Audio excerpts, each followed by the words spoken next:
I'm saying is perhaps you should have stuck with us on the Eurofighter project. I mean, the Typhoon has turned out wonderfully. Fool, we've maintained our sovereignty from a technical perspective, and the Rafale could easily outperform the Typhoon in every regard. In every regard?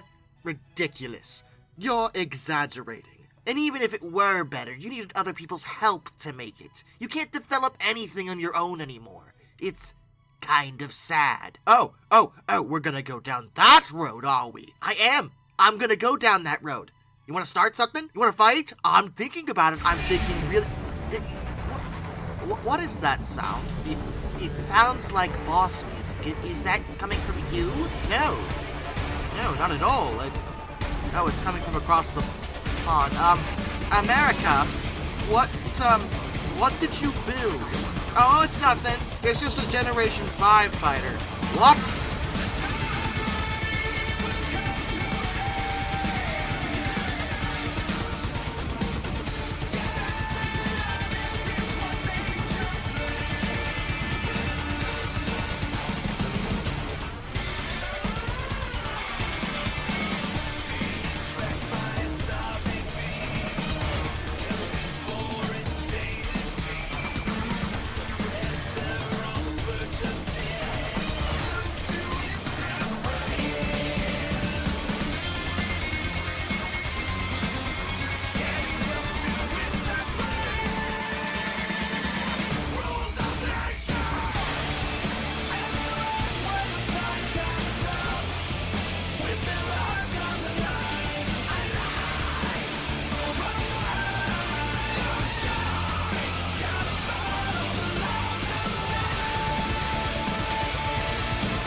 Bloody hell, sacre bleu! The F-22 Raptor is an American, twin-engine, all-weather, stealth fighter aircraft, developed and produced for the United States Air Force. The F-22 is arguably the most advanced plane in the world, sporting some of the finest technical breakthroughs that money can buy. Just so much money. Though not like you. You were so much worse in that regard. Despite looking like it was pulled straight out of the future, the history of this aircraft goes back quite a ways, all the way to 1981. That year, the U.S. Air Force put forth what was known as the Advanced Tactical Fighter Program, or ATF, because they were looking ahead and thinking about replacing both the F-15 Eagle and the F-16 Fighting Falcon. Now, neither the Eagle nor the Falcon were very old by that point, but intelligence reports were showing that the Soviet Union had been upping their game in the fighter department, with very modern and very capable designs such as the Su-27 Flanker and the MiG-29 Fulcrum. Now, I'm sure plenty of you will debate as to whether or not either of these two can take on an F-15 or an F-16, but the point is that they definitely leveled the playing field quite a bit, and we don't like that. We don't like level playing fields. We like to be above everybody else. This is America. As such, the U.S. Air Force wanted to push ahead and work on the next step.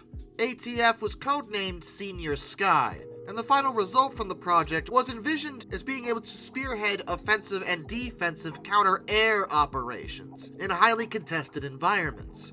And it would involve the use of brand new technologies such as composite materials, very lightweight alloys, advanced systems in avionics, more powerful engines, pushing it into supercruise territory of over Mach 1.5, as well as stealth technology. The Air Force initiated a request for information, or RFI, to the aerospace industry in May of 1981. There was a period of concept refinement, as well as defining the exact requirements that they were looking for. In the other days, they were like, we want something very advanced, and that's really vague. As such, they probably got a lot of really wacky stuff, but once they cemented what they were looking for, they issued a request for proposals, or RFP, in September of 1985.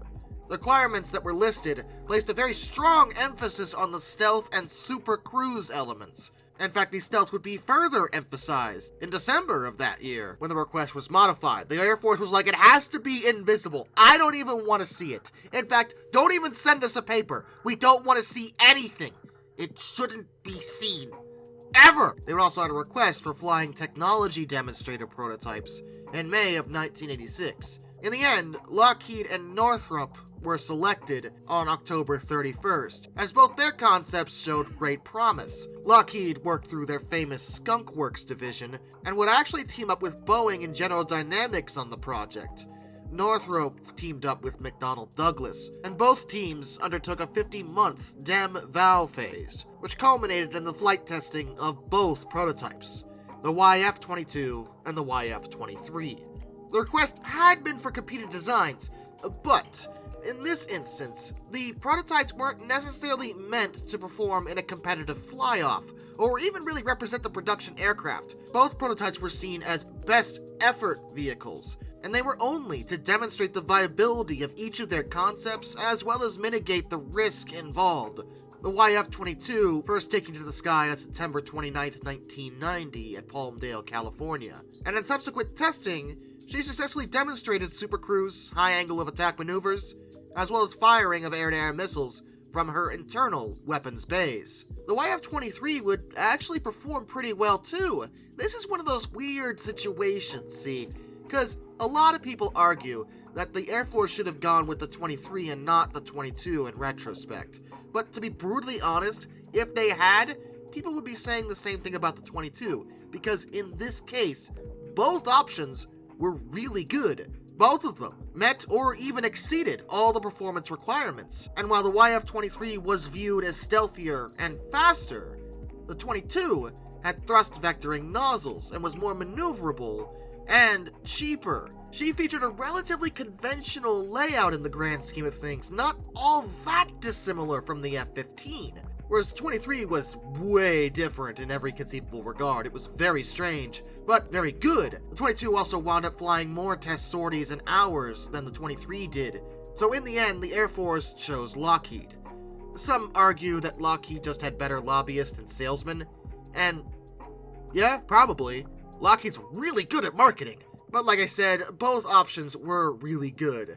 And for what it's worth, both YF-23 prototypes wound up in museums, so that's pretty nice. Both Lockheed and the Air Force moved ahead with full-scale development.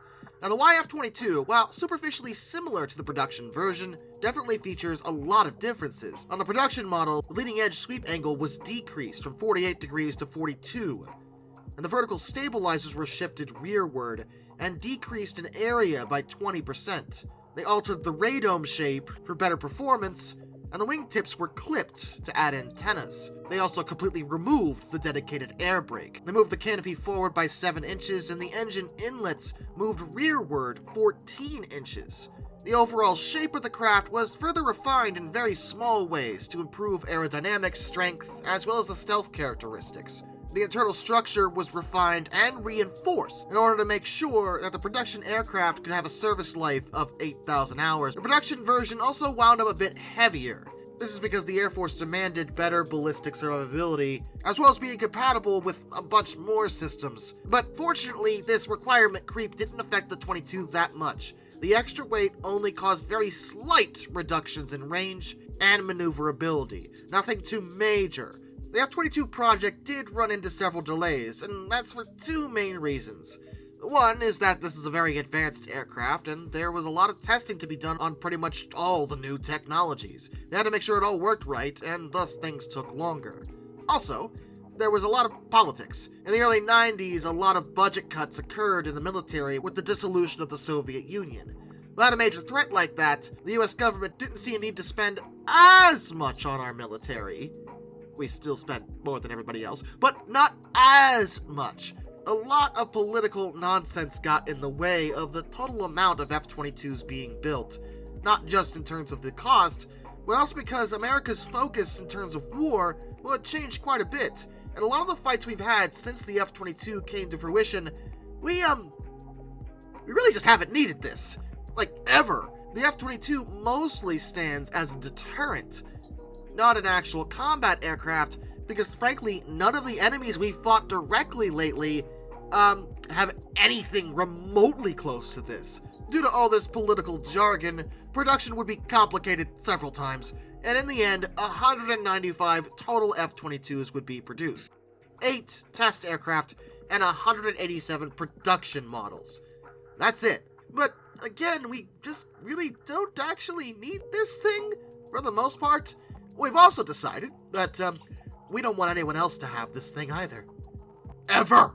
See, because of all the advanced stuff going into this craft, the military and the government were very worried about the idea of inadvertent disclosure of the aircraft's capabilities, particularly the stealth elements. The F-22 is genuinely stealthy, practically invisible on radar, and we didn't really want anyone else being able to do that back then. We're willing to sell plenty of other aircraft, the F-15 and the F-16 for example, and the F-35 was designed to be exported, but to this day we still, absolutely 100%, we're not giving you the Raptor.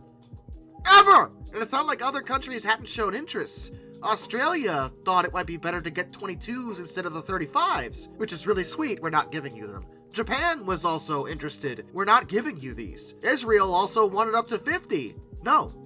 You hear me? No. No one gets them. These are our babies. Ours. No one else's! You could buy some F-35s though. Also, we've gone out of our way to try to use them when we can. See, the thing about the F-22 is that, like I said, there's very little need for it because our enemies usually don't have anything close to what it does. As such, they've had to be upgraded multiple times. In one instance, actually giving them air-to-ground capability to at least let them hit something. They also destroyed that Chinese spy balloon. We probably didn't need an F-22 to shoot down the balloon, but it was a good opportunity for the F-22 to shoot something. No one wants to fight it, even if other countries claim they can. Russia has the Felon, and China has the J-20, or Fagin, under NATO reporting names. Both are believed to have been made using stolen data from the F-22 project, and it's easy to see why. But are either as good as the 22 is an entirely separate question. In the Felon's case, while they are highly maneuverable, the stealth is questionable on them. In the J-20's case, the stealth seems to be a lot better, but I'm not sure about their maneuverability when compared to the 22. I don't know. You guys can argue about that bit in the comments. What I am saying is that the 22 is kinda hard to beat. And I know what someone's gonna say. Yeah, but didn't the Rafale shoot down a 22 during a combat exercise? Yeah, that's true. The 22 had drop tanks equipped though, which did two things. A, made it visible on radar, and B, made it less maneuverable. So that's not really a flex, I'm sorry. I love the Rafale, I do, but not the same thing as a proper sort of shoot-down situation, you know? Their lack of use is one of the points against them, since they are pretty difficult to work with, they're expensive, and they're even really hard to train for. That may sound weird, like, what do you mean? Well, see, the Air Force still uses the T-38 Talon trainers. Those are really good planes, but they can't accurately emulate the F-22's characteristics, or avionics for that matter. The T-38's pretty old. They are working on the T-7 Red Hawk that's going to have modern avionics and be more approximate to both the 22 and the 35, but as it stands, a lot of the training for F-22s happens to be done in F-22s, which on its own is expensive. One of the benefits to having dedicated trainers is that they're often very cheap to operate, and the 22 can't be handled in that way, simply because the Talon can't emulate what the 22 can do. And not everything in their operation has gone perfectly. They did have a pretty major problem early on. I'm guessing because they couldn't actually shoot anything down, they tried to take this out on their pilots by trying to kill them. See, pilots of the F-22 started experiencing symptoms like loss of consciousness, memory loss, emotional lability, and neurological changes. They also suffered from lingering respiratory problems and a chronic cough. The military was understandably alarmed by this, and this resulted in a 4-month grounding of the F-22 in 2011, and then subsequent altitude and distance flight restrictions. An investigation followed, and they found what was going on. There was a brag valve that was used to inflate the pilot's vest during high-G maneuvers that was defective, and it actually restricted breathing. On top of this, the OBOGS, or Onboard Oxygen Generation System, unexpectedly reduced oxygen levels during high-G maneuvers, which is like the opposite, I'm pretty sure, of what that's supposed to do. And both issues were rectified, allowing the restriction on the 22 to be lifted on April 4th, 2013. And they're still flying now. But the real question is, how long are they going to keep flying? Well, the Air Force has proposed retiring them just to save on money and focus only on the 35, but Congress resists this purely because the Air Force doesn't have a suitable replacement for the 22. The 35 is great in its own way, but it's multi-role. And while the F-22 isn't multi-role, it is really, really good at what it does. And Congress doesn't want the Air Force to give up on the 22 until they actually have something to replace it with. And a project to do that was initiated back in 2014, known as Next Generation Air Dominance, or NGAD. In terms of what the NGAD is going to turn out to be, I don't know. This is all very top secret, but it's supposed to replace the 22 eventually. As far as when that'll be, you got me. I can only give you what I know. And I'm pretty sure if I gave you any further information on the NGAD, I would be in some deep trouble for leaking top secret government information. And with that, a special thank you goes to all my underwater train finders, Some Dude 267, Benjamin Owens, Anzac A1, Arthur Roy, Jack Carson's Rower Videos, Lord Off 444, Isurfer 1405, Charles Kwiatkowski, Matt Weaver, Tom Redlion, NS Productions 8104, Wheeljack 8401, Rescues Greyhounds, The Baxter, Kid of Crosswhite, Andrew Bowen, Josh Johnson, Kid of Brain Waters, Perez Trenton, Master of None, Travis Delinsky, Jared Brussel, JPL Explorers, Tommy Rossini, Ben McCullough, Panzer Kitson 131-232, Mark Holding, G Wiz, Mr. Revel, Hayden DeGrow, No, Kurt Forcum, Ohio Trucker 1, Mr. Sleepy, Harry, Drew Debris, George Kenny, Kevin Wood, Liam Wright, Morris Hillman Productions, Hendrick Motorsports Fan 5, Hannah Bird, Western Colorado History, Ryan Weofer, Duraushi, Your Mom Liked It, Windy City Rails, A Person 723, William Nemo, Dr. Racer 78, Shimasu, Murder Drone Stall, Eric Hutton, AET Museum, NJ 1969, Metal for Life Guy, and of course, my dad. Till next time, this is Darkness, and I bid you all a fun farewell.